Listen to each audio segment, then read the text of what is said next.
Kepolisian daerah Sulawesi Selatan menggagalkan penyelundupan 20 kg sabu di wilayah Sulawesi Selatan saat melakukan pemeriksaan rutin terhadap barang bawaan penumpang kapal.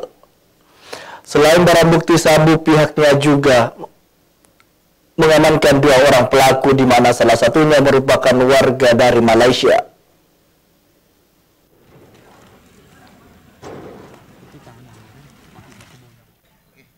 Direktur Narkoba Polda Sulsel bersama Satres Narkoba Polres Parepare menggagalkan sekaligus mengungkap penyelundupan 20 kg sabu di Mapolda Sulsel, Jalan Perintis Kemerdekaan, Kota Makassar, Kamis siang. Pengungkapan terjadi saat polisi melakukan pemeriksaan barang-barang bawaan penumpang kapal Bukit Seguntang di dermaga Pelabuhan Nusantara, Kota Parepare pada 25 Mei lalu. Polisi yang mencurigai 3 buah karung berwarna putih kemudian melakukan pemeriksaan dan menemukan 20 bungkusan berisi kristal bening dikemas dalam plastik hitam bercorak orange dan masing-masing memiliki berat 1 kg.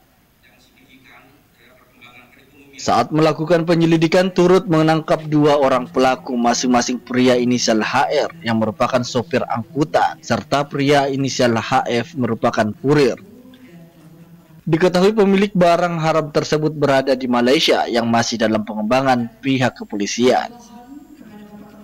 Atas perbuatannya, para pelaku disangkakan pasal 114 ayat 2 Undang-Undang Republik Indonesia nomor 35 tahun 2009 tentang narkotika dan pasal 112 ayat 2 Undang-Undang nomor 35 tahun 2009 dengan ancaman pidana minimal 5 tahun maksimal seumur hidup atau mati.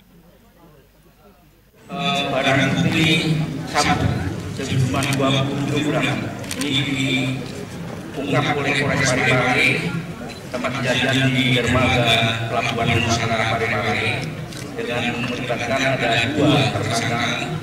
Yang pertama AA, ini warga negara Malaysia, dan yang kedua ada HA, warga negara Indonesia.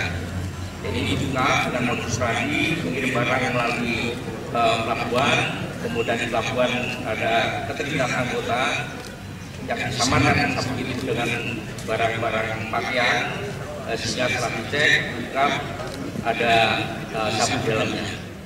Setelah merilis kasus narkoba tersebut, sebagian barang bukti narkoba sabu 20 kg ini dimusnahkan dengan cara dibakar menggunakan mobil pembakaran milik BNN Sulsel.